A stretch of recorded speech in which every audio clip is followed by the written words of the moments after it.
Greetings to all the viewers and listeners. I'm Ivan and this is Biciclism.net, a Croatian-based cycling-themed YouTube channel.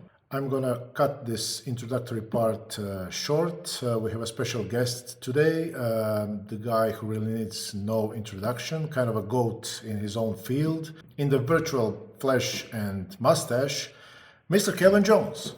Hello. Can you hear me okay? We're good. Can you hear me okay? Excellent. Yes, everything is fine. For starters, I'm sorry if my English is going to be a bit off on some parts because it's not my native language, but That makes it enjoyable. That's good. I like that. yeah, hopefully, yes, for the audience too. Welcome and thanks for joining us here on the Croatian YouTube channel called Biciclism.net, which is like a Croatian word for cycling.net, yeah. So, I would introduce you as a man from ParkTool, but that part of your life is soon to be ending, right? You are retiring. Why? How? God help Well, us. I'm retiring. I'm retiring because I'm healthy. So I'm 69 years old. I'm healthy, but I'm not fit. So I need to get, there's a difference between healthy and fit. So I need to start riding more. There's some other things I want to do. I think it'd be good now to do them. And then rather than wait, so they carry me out the front door feet first. So I'd rather, I'd rather leave now. There's some nonprofit programs, some educational programs, some mentoring of kids I want to do.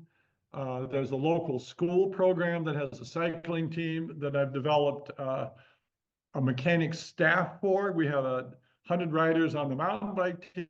I want to do more of that kind of stuff and maybe travel around some. So yeah, because I'm still going okay. I want to retire now. I've had a question for you prepared for your future, but you've answered that already. So thank you for that. I'm guessing that you've did few of those interviews like that in the past, maybe a month or so since you announced your retirement. But still, I would like to go through your history briefly, if that's okay with you. Sure. Sure. Yeah. So I know that you've had a short racing period back in the day. How did that go? Why did it not go? I did not go because I was slow. So every young person thinks they're going to be a great racer, and I was no different. So, and I was working at bike shops and hanging around with people and hanging around with racers. And so you get on the bike, and it's a nice bike, and I don't know. I got the sense that I hurt as much as everyone else. It hurt as much as, but I wasn't going as them. So that didn't seem fair. So I remember one race I did. It was a hill climb, and it was it was 14,000 foot elevation, which is meters. You'll have to figure that one out. It's pretty tall. Yep. And I'm going and going, and I get dropped, and then the women catch me, and that's when I start thinking, maybe there's something else I should be doing. So I kept riding and training, but I didn't. The racing I knew wasn't going to be me. So I don't know. I did a bunch of life, did a bunch of college, and then did a bunch of working in bike shops, and then got back into the racing on support. In the U.S. cycling team, right? Oh yeah, U.S. cycling team, and then the Levi's Raleigh team, the Mangione team. So I was a hired gun. As I was hired independent contractor. I would jump from team to team. Celestial Seasonings women's team. You would go to team, whoever would pay you, you'd work for them, which was good training for me. It's easy to look back at later in life and look where you came from and see what really helped. But seeing a lot of different equipment and different riders, many different riders, and many different bosses. So I had to make many different people happy. That was a good growing experience, I think, for me. And as a race mechanic, you have to make it work, but you're not the boss. The riders are the boss, as far as I'm concerned. And in some ways, they were also my teachers. That you were trying to get something, and maybe sometimes technically you had it technically perfect, but there's something about it they didn't like. Well, it didn't matter. You could argue, oh, you're wrong. It's technically perfect. Go ride your bike. And the coach can do that, but the mechanic has got to at least take the bike, and you'll pretend, oh, I pretend to fix this. Oh, I'll do, okay. Whoop, there you go. It's all better now. So Oh, thank you, placebo. mechanic. Now it's good. Yep. So you Yeah, play yeah. what you up here rather than on the bike. So big part was, other than mechanicking, it was relations with the people, talking and very learning much. about. Yeah. The bikes are the easy part. Bikes are the easy part. It's the people. So yeah. Okay, so now going way back before your career, what was your first memory of maybe fiddling with the bicycle? Many people in this game, or Yeah. let's say any business that has some kind of manufacturing or fixing or repairing, Yeah. have a point in their life that push them in the direction they Right. are right now. I remember I you mentioned somewhere that your father was a tool guy of Oh sorts. yeah. Yeah, Yeah. yeah, that helped. That was good background. And my dad could never understand what are all these bicycles about? Don't you want to go fix cars? And he never understood that I was a professional bicycle mechanic, that you could get paid for that. I had a family, I had a career, but that was just, wow, it's amazing. It's amazing you get paid to do this, he always said. But growing up in a tool truck was fun. And he was also a car mechanic, and, at home, and liked race cars. And this was important at the time, is just playing in his garage.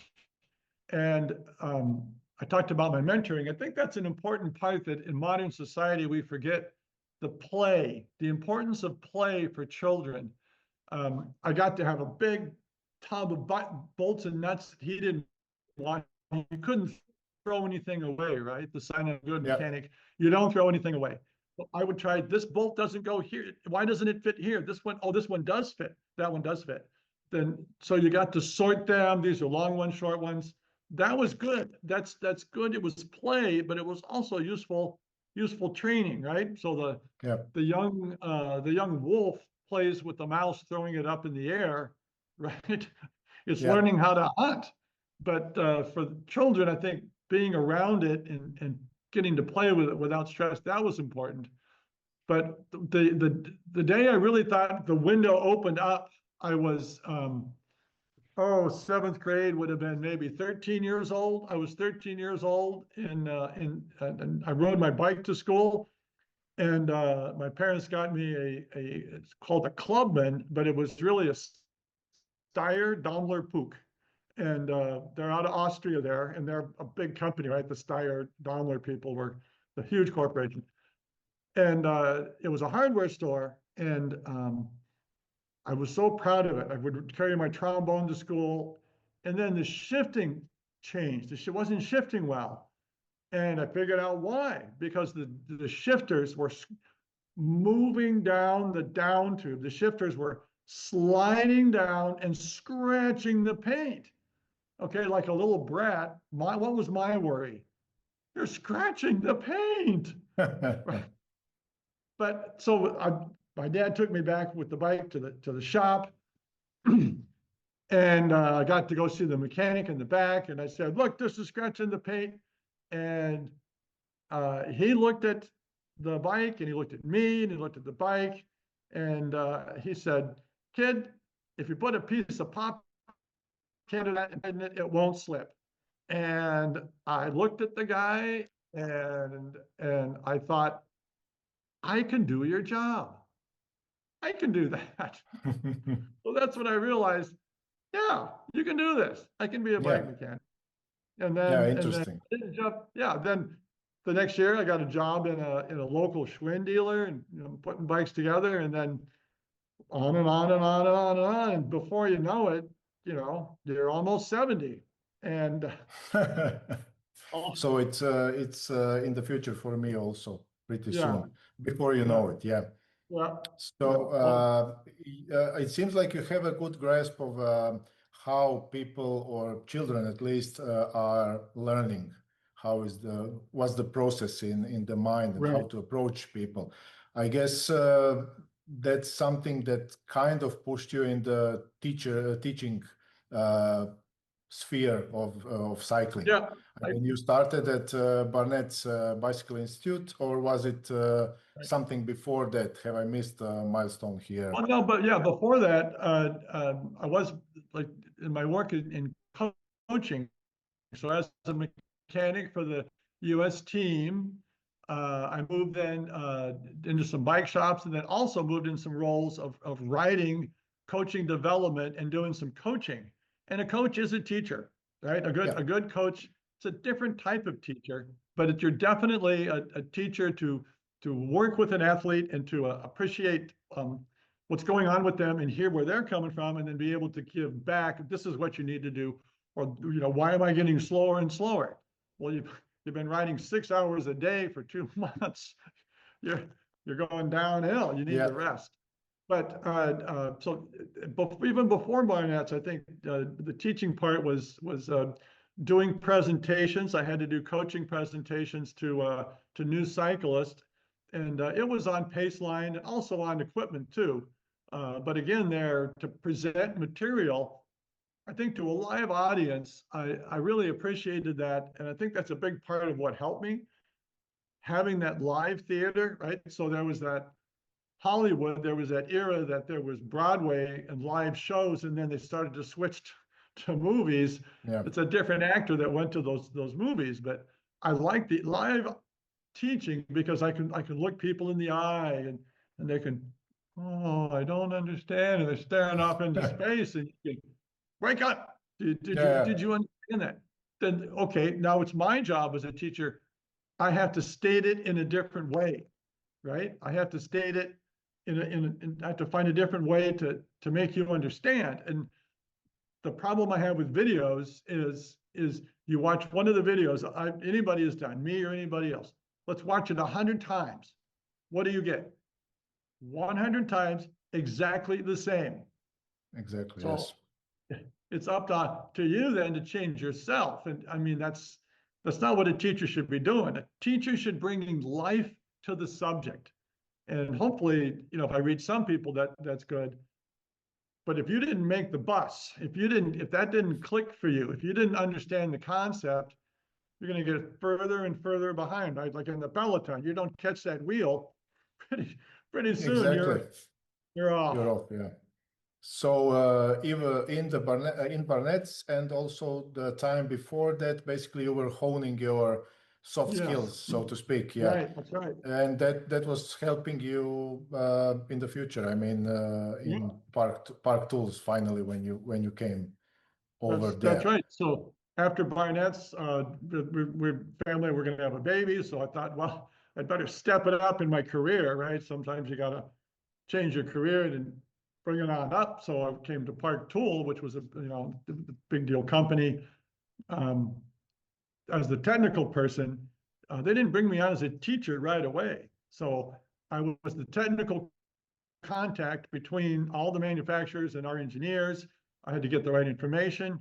And then, the internet, so I got here in 97, and that was the first years of that crazy internet stuff going on.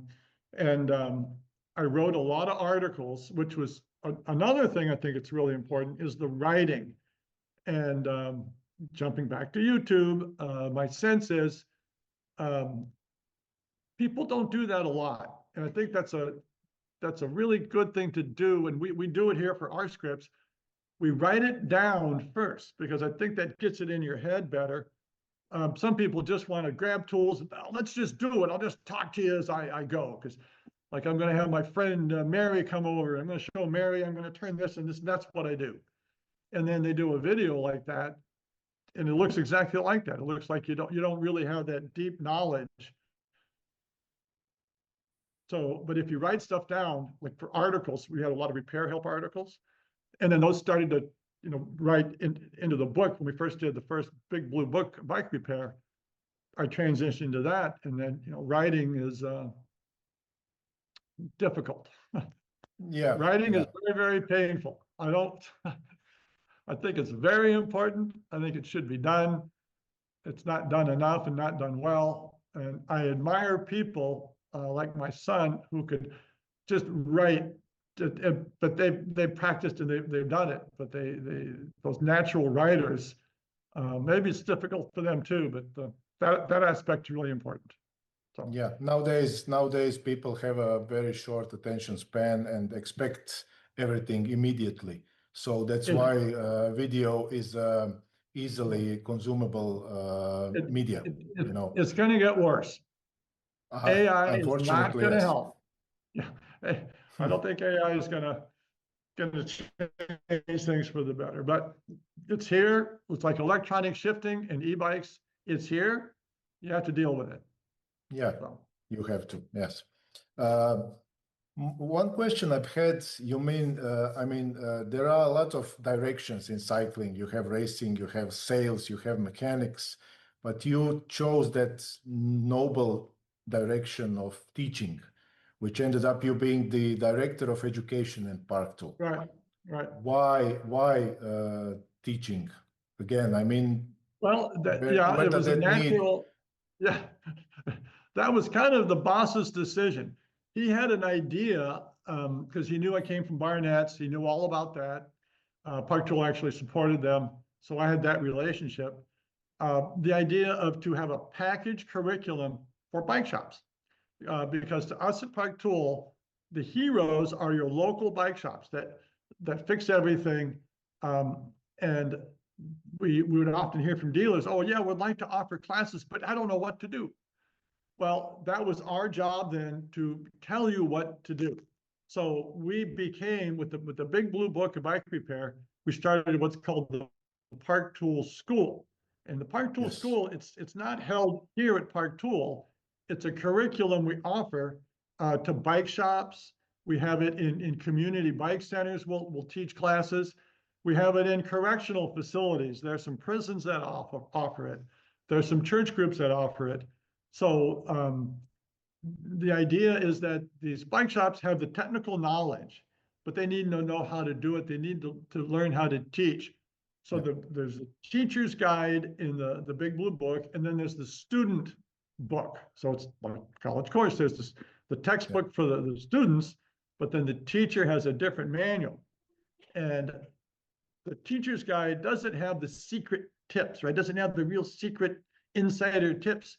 It has the insider teaching tips, right? And a basic one that a lot of shops forget, that they're going to offer a class for 2 hours for adults. You know what you need to do? Give them a break. Let them go use the toilet. Yeah.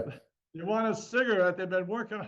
They're getting all nervous. They need to talk to each other.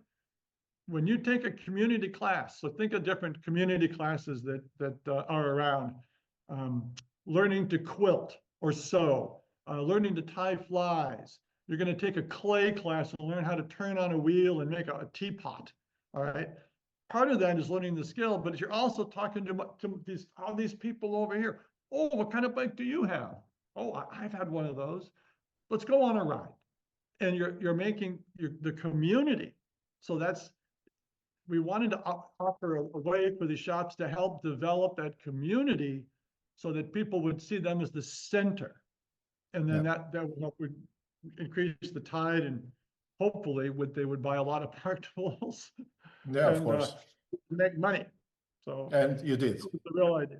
Yeah, hopefully, yes. So articles you produced before, they were the basis of your videos at the beginning, right? Sure. Is it now the other way around? You first make the video with all the planning and screenplay and everything, and then article? Or is it still old school? That's true. Sometimes that is true. But remember, beforehand, we have it written. Then we do, we make it the video, and then after the video, sometimes we'll write it as a paper article or, reading article. That's still important. I think having that access to be able to read it through, and we're going back to, learning modalities. I'm a big believer in that different intelligences, right? Do people have a different type of intelligence? The intelligence of an athlete, right? Like a ballet dancer or a good basketball, or Matthew Vanderpool, or Wout Van Aert.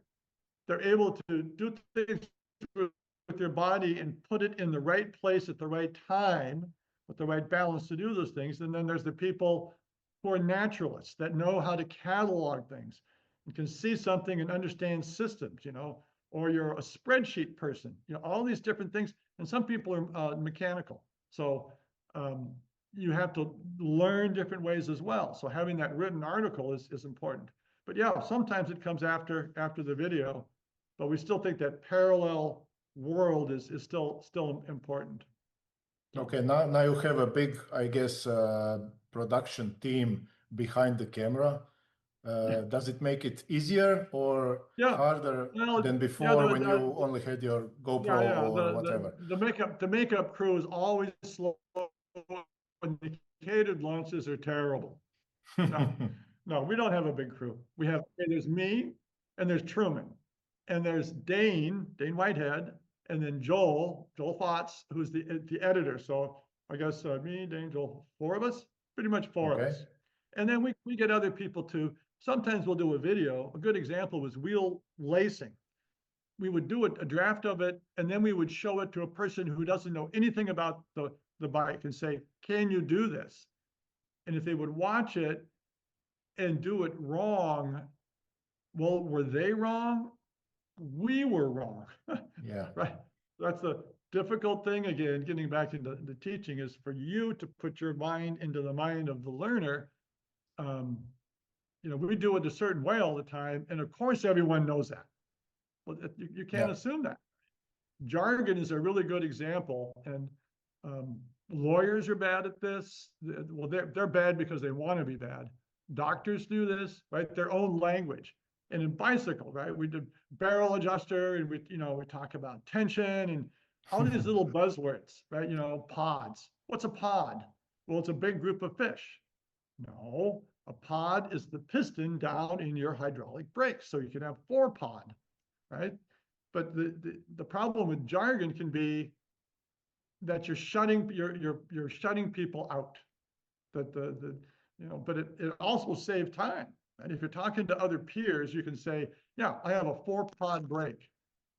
And then if you're talking to a new person, they're just going to feel embarrassed and feel left out and not going to ask. I don't want to look like an idiot, so I'm not going to ask what a pod is.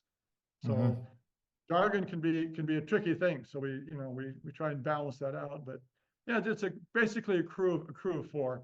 But we do other things too. Like we have to have a video on anything new. What do we have? Let's see.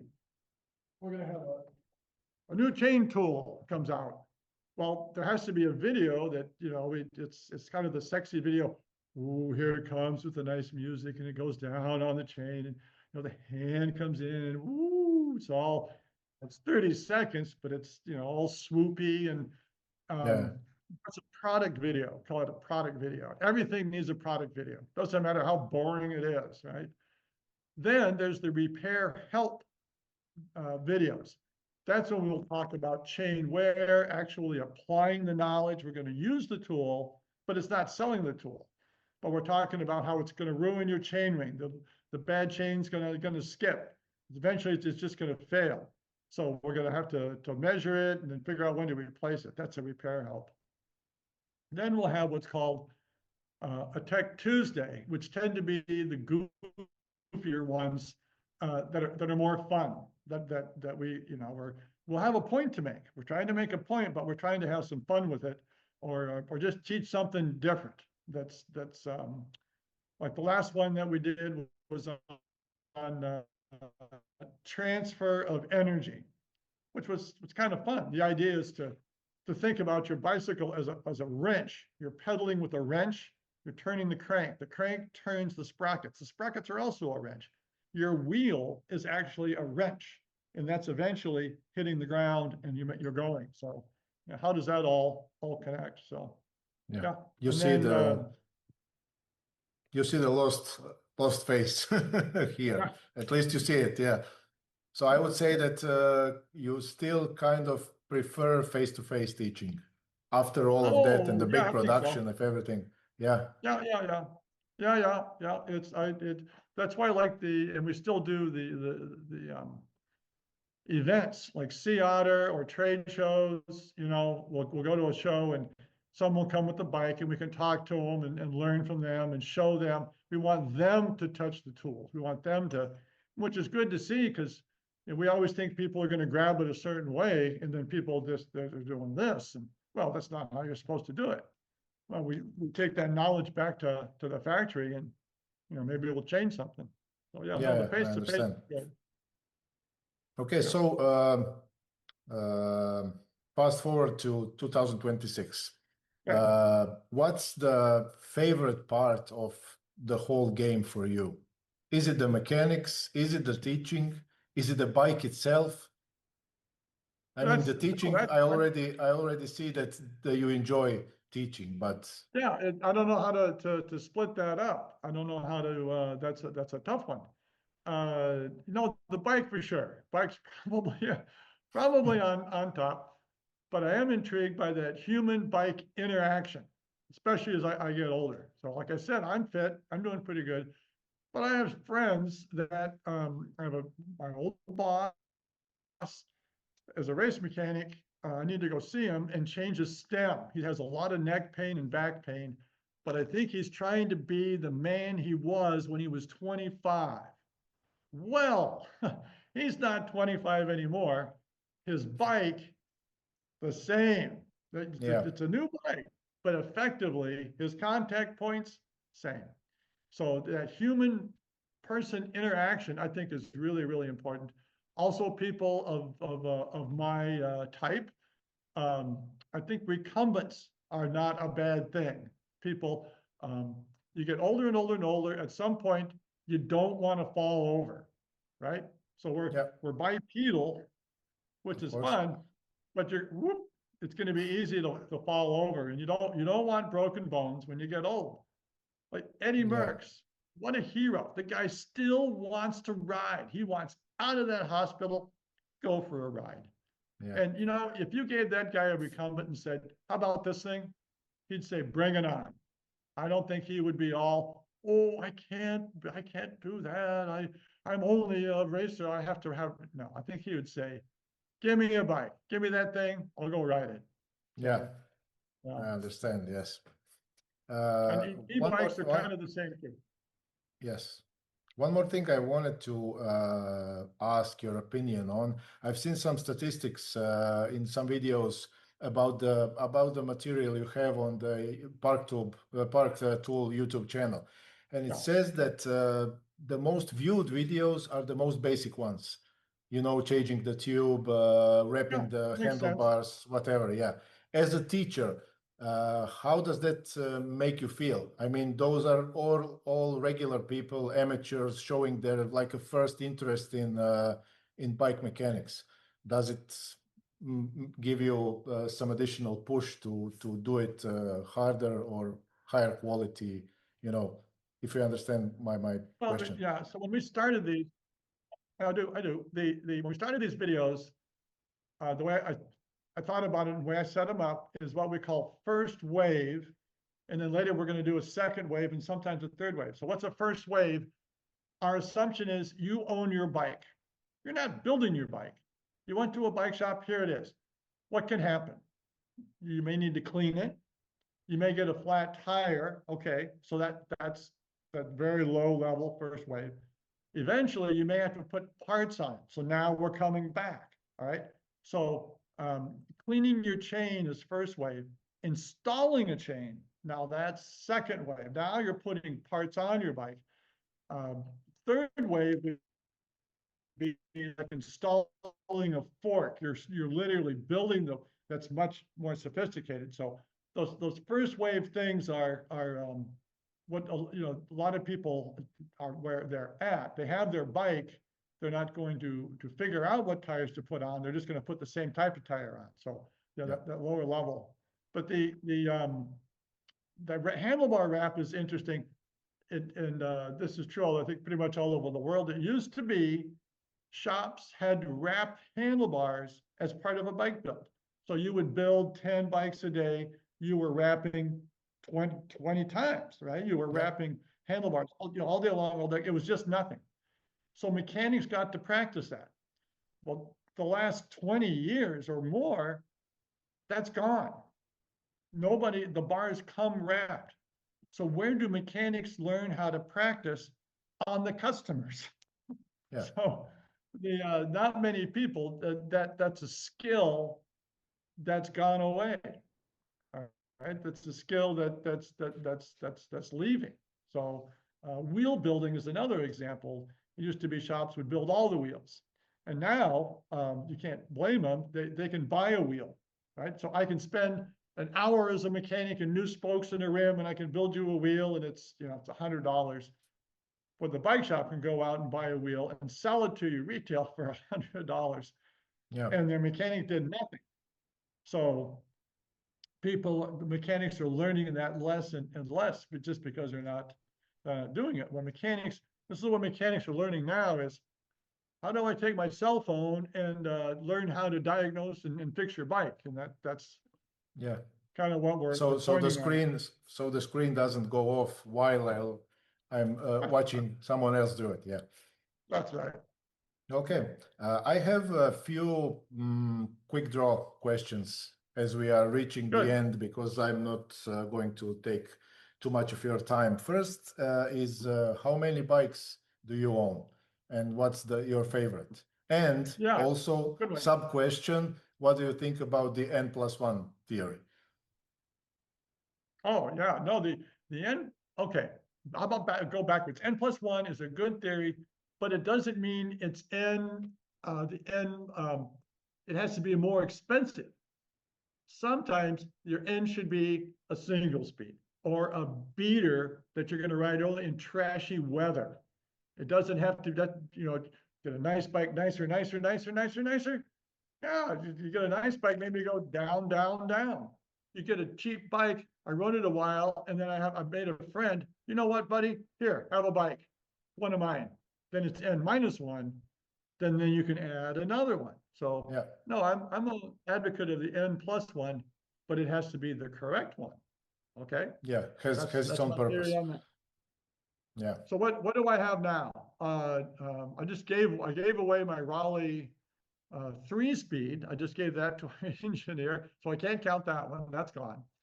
I have a 10 guy. It's a 531 frame. It's a road bike. I've got an Esker full suspension. That's what I mountain bike on, and I use for my for coaching the mountain bike team. I have a fat bike. I have a Surly ice cream truck, which is for my fat tire riding. Yeah. But in the summer, I put on tubular tires, which saves 6 pounds, a couple of kilos in the summer, and that's fun. And then, but now today we are really cold, so my fat tires are on. And I've got a Andre Berton, which is it's a road bike. It's a commuter bike. I've recently changed it up, taken off the HRVATSKI shifting. It's going to be my fixie. It's going to be my fixie to ride around town. So that'll you can get a better workout for short, for 45-minute ride. If that's all you're doing, a fixie is the way to go. You're going to work the muscles more. Yeah, I don't have a fixie, but I ride a single speed, which is basically the same. Yeah. Without backpedaling. Yes, I've tried to jump a curb once on a fixie, and then I gave up because I almost crashed. So no. Yeah. Well, see, as you get older, that's probably a dumb idea, but I'm still going to do it. I'm not going to jump a curb. You got to know your limits.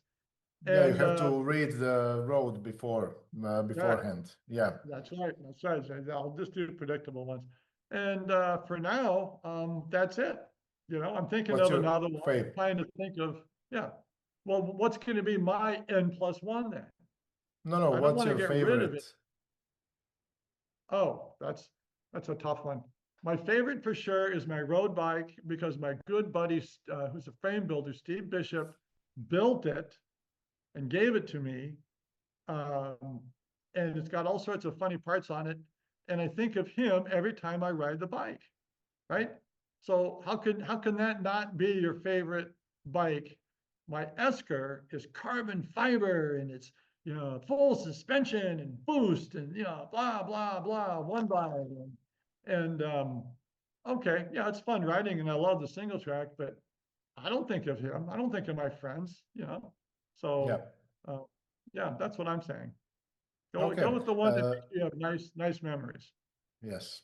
Emotional connection with the bikes. Sure, that's important. I Yeah. could go to a gym and sit on a trainer and but what fun's that? None. Yeah, exactly. One question came to mind between the ones I've written. Not most, but many of the bike parts now are being made for replacing rather than fixing. Yeah. Yeah. How do you see the future of bike Boy, mechanic that's shops? yeah, it's yeah, that's a hard one. So if you look at the car industry now, we're a little bit parallel, that you're replacing these units, right? You're not replacing this bulb with a socket. It's just this whole piece is going to Yeah, go yeah. in. That's, on the e-cars, I think it's going to be even worse. So bikes definitely are getting that way, but it's interesting. There is a pushback.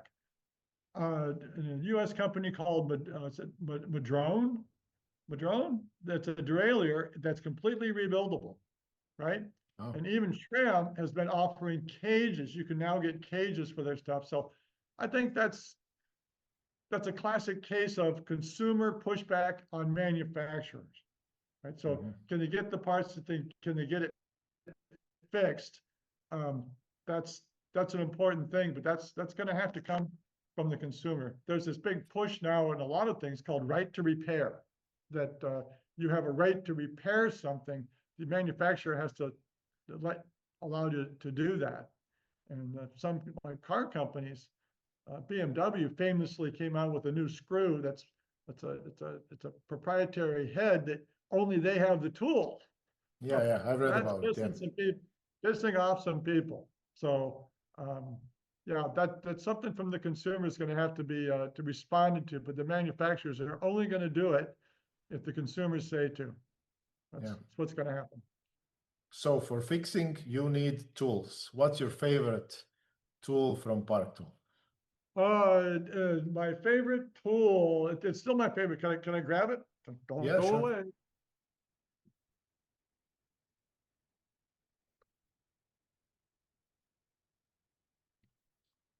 WH1. I call it the wheel buddy. Let me put it, there we are. So this is bolted to a bench. That's how it's best. Or you can hold it in a vise. And what this stud does, you can put your through axle. It's really best for through axle. Now the wheel is lined up vertically. You can put on rim tape. You can put in sealant. Here, I put the wheel on. I can take the rotor off easily. I can take the cassette on and off. Now this, why would you use this? This is kind of nice. You can check the dish really quickly. Also, if it's a tubeless tire, horizontal is a much better way to seat a tubeless tire than vertical. Gravity pulls down on the tire, you're going to get a leak. Horizontal is the way to go. So the WH1 is probably one of my favorite. I don't know, I this will is a look good into one. it.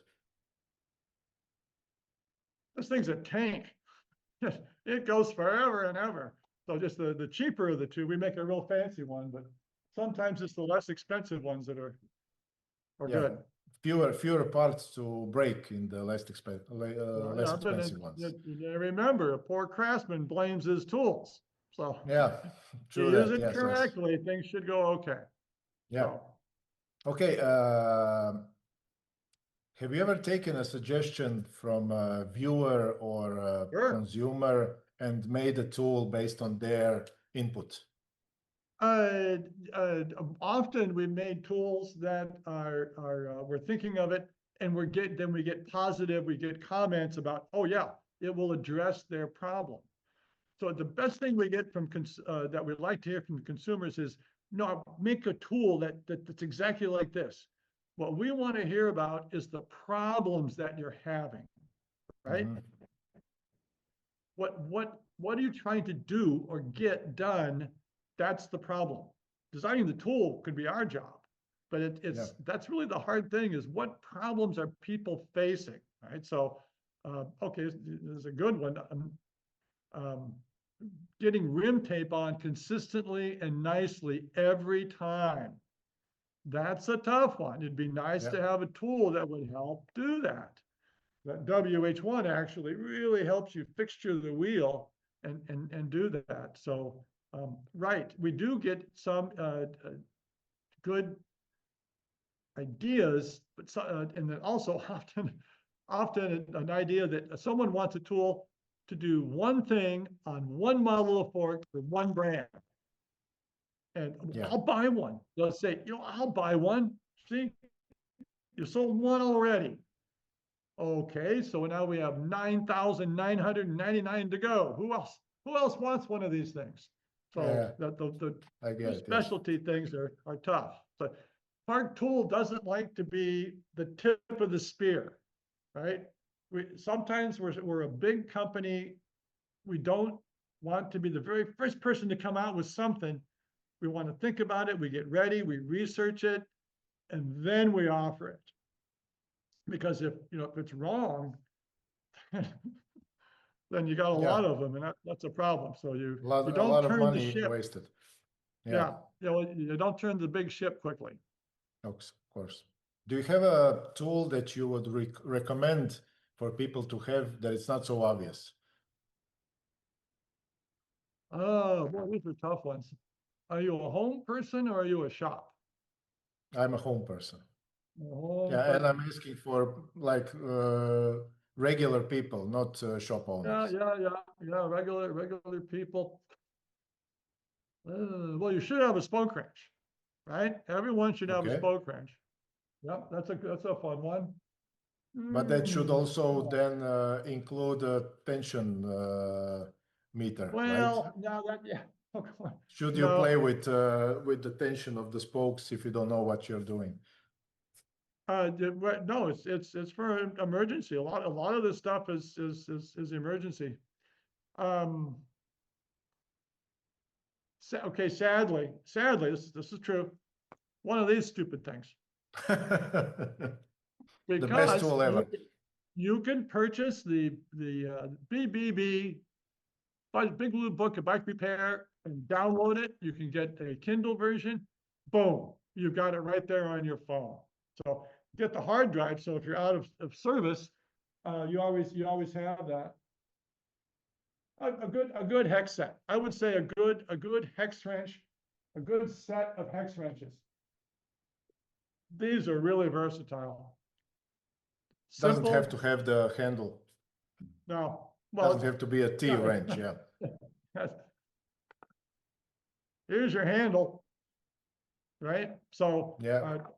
10, 8, 6, 5, 4, 3, 2.5, 2, 1.5. So you can do a lot of damage with these if you don't have these. Yeah. Absolutely.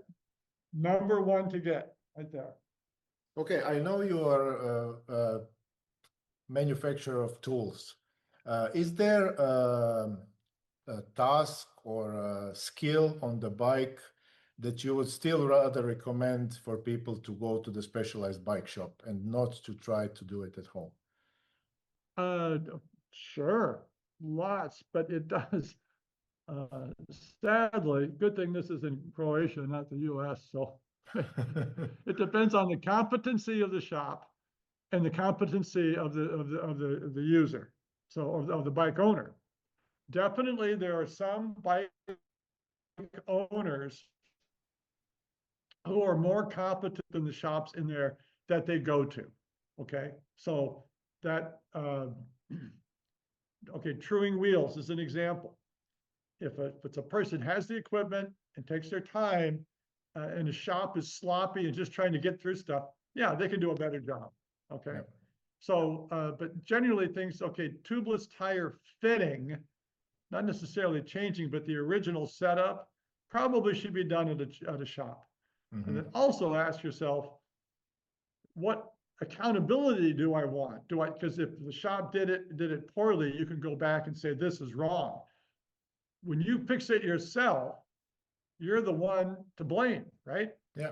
The right to repair also means the right to fail. So be ready for that. Okay. Things, crank arm installation and bottom bracket installation, that type of thing, and fork installation, definitely use shops. But think about what you're capable of and just be honest with yourself. That'll tell you. Own a big blue book of bike repair. Yeah, start with the that. knowledge. Yeah, and then we see that on the videos. People will watch our videos and say, I would never do this. And what we say, Truman and me say to each other, good, don't. Yeah. Exactly. Go to a shop.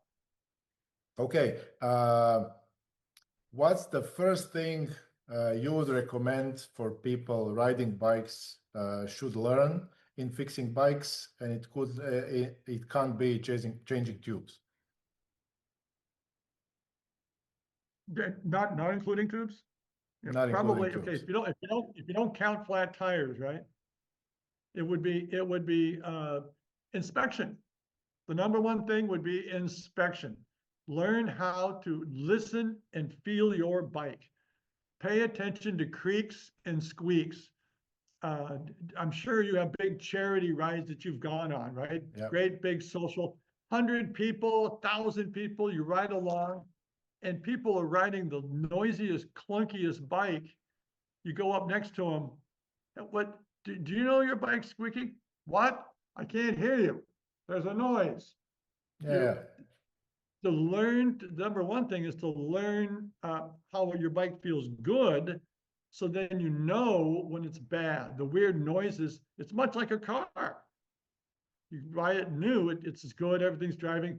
Then all of a sudden it's steering funny, there's loud popping. The bike is no different. So, but probably drivetrain, if you don't count tires and inspection, right? Looking looking for your tires, and if they're wore out or skidded or cracking, just keeping some lubrication on the chain. You know, keeping your drivetrain working would be a very, very basic skill. But many things now are like hydraulic disc brakes. What an excellent feature! When they're set up correctly, they work nicely, and they're not hard to set up. So, you know, the rim brakes, people, oh, those are all you need. They're much more finicky. So okay, anyway. that answers my next question: rim brakes versus disc brakes, because there are two schools of thought always. Yeah, sure. Well, the biggest disc is your rim, right? So theoretically, it's the most powerful. But brakes, a misunderstanding of brakes is this: brakes are for stopping. No, brakes are for maybe 10% of the time. Go for a bike ride. How many times do you touch your brake levers, and then how many times do you actually stop full?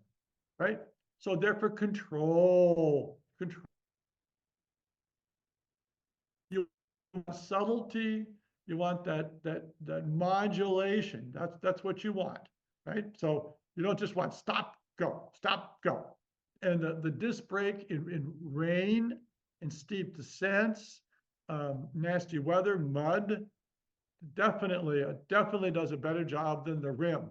And you dent your rim, right? Your rim's out of true. You got junk on your rim. Disc brakes, no problem. Yeah. Rim brakes are going to be very grabby. So, but on the other hand, you have much more beautiful bikes with rim brakes. So what do? We have N+1. Exactly. And the rim brake revival, we call it. Yeah. they are lighter also. Yeah. Okay, tubeless versus tube. Well, there's no, yeah, it shouldn't even be a debate. Tubeless is not for everybody.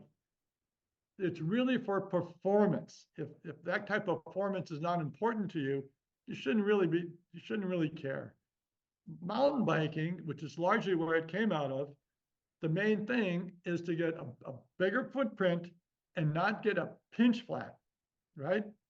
Yeah. So the pinch flats and inner tube, if you run a lot of pressure, you won't get a pinch flat, but then your handling is horrible. So mountain bikes, it made sense to go with the tubeless. That's again where it largely came from. You would hit the same rock, you would hit the same curb, no problem. It didn't flat, right?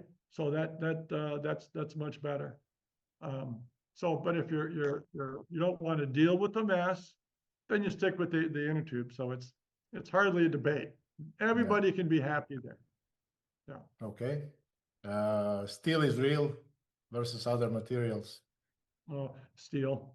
Now steel's good. Aluminum's certainly good. Carbon fiber, not to play the environmental card too much, but yeah, it does bother me. You know, the carbon fiber, it's got a shelf life, number one. It's plastic. Carbon fiber, it's carbon woven with resin, which is plastic holding the carbon in shape. What carbon fiber is. So in many years, it's going to degrade. You're going to get a different bike, and then you're going to have this frame, what to do with it. Well, if you look on eBay, there's a lot of steel bikes. There's a lot of aluminum bikes, and 95% are going to work fine, right? I'm going to put that number up, 95%. Carbon fiber, you're starting to see a lot of used carbon fiber out there. 95% of them you can say work well. I don't think you can say that. Cracks are harder to see. They are very bad about point loading. Point loading is plunging right, pow.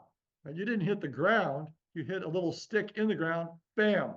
Right? That load on a small amount could puncture a hole or crack it.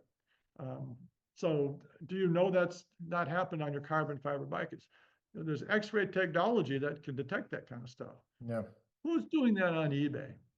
So it's too much carbon fiber, I guess I'm saying. I appreciate why the pros want it, you know, to do the crazy climbing that they do and putting out the wattage that they do, but it's just another aspect of life that we shouldn't use our heroes to be role models, right? Yeah. So we got car, right? All the rest of them doing these things, and wow, I think I'll do that too. Yeah, and I'll get the stuff that they do. So, what's your thoughts on Chinese parts and group sets that are now emerging? There is not a theory that's a fact basically that the Chinese make as much quality as you pay them, you know. So that doesn't have to be lower quality if it's made okay. Yeah. No, it's an easy blanket statement. Oh, it's Chinese crap, you know. And in America, when people say that, and not to play this too harshly, but there's definitely a racial aspect when it's said over here. Absolutely, there's something behind that when you hear a lot of that. Okay, so China, what have they done? Yeah, they've gone to the moon. Okay, they can ship out rockets, they can do all that. Now, Astana, we have the Astana team, right? They are now sponsored, was it XDR? What's it? They have a Chinese frame company that's sponsoring them and a major sponsor. So yeah, they're riding Chinese bikes, and a lot of the bikes are made in China. And if it's good material, it's laid up correctly, it's quality controlled, of course it can be as good. There's no question of that. Yeah. But Shimano, SRAM, know that? Shimano, SRAM, or Campanolo. That's a how about hooray? You didn't say hooray. No, You even know what it is? that's old school. Okay. Here's my thing. Here's my thing on it. This is my secret. I can say things here because this is in Croatian. It's not going to get broadcast over here. If I am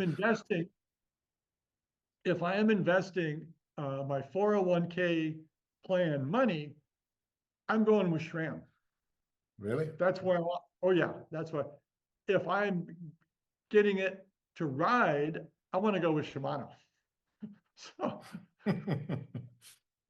take that for what it's worth. I Yeah, like interesting take. stuff a lot, and I like the Shimano company. I really respect the things that they've done and the things that they've failed at. Their early indexing was interesting. They've had early their paddle shifters, their brake lever, shift lever models, the BioPace chain rings, all of that stuff. They're going to see if it works. So that's good. But in terms of margin of what the company is getting, I think SRAM does pretty good. I think they get good points for their product. Okay. I have one last question. You've worked with John Barnett at the Institute. How do you compare him to Sheldon Brown? Oh, very different. Yeah, very. Sheldon definitely much more of a character than John. John very, very dry. I mean, he's desert bone dry. He's not going to goof around. And in terms of riding style, also much different. Sheldon was much more willing to go off on tangents, and John wanted to stick to the subject as is. So almost a left brain, right brain thing. Yeah, both legends. It's nice that we had both, right? Yeah. Sheldon was a great guy, but very analytical, dry. I mean, Sheldon has his web when he was alive. He made his website in French. He loved the French stuff. John, whatever, not important at all. So both good, but different for sure. Okay. I guess this would be it. I would say for now. Maybe we have some other chance to talk. I would contact you in some other way, but for now, this is it. I hope I didn't take too much of your time, or the questions, at least these last ones, were not too boring or provocative. Let's see. Oh, they were good. They were good questions. But I've done enough of these. I can weasel out of many difficult questions. So. Excellent. Thank you once again for your time and your expertise and all of your videos that we can look and watch in the future. Yes, and let's hope to see you again somewhere on the YouTube at least. Keep riding and keep fixing.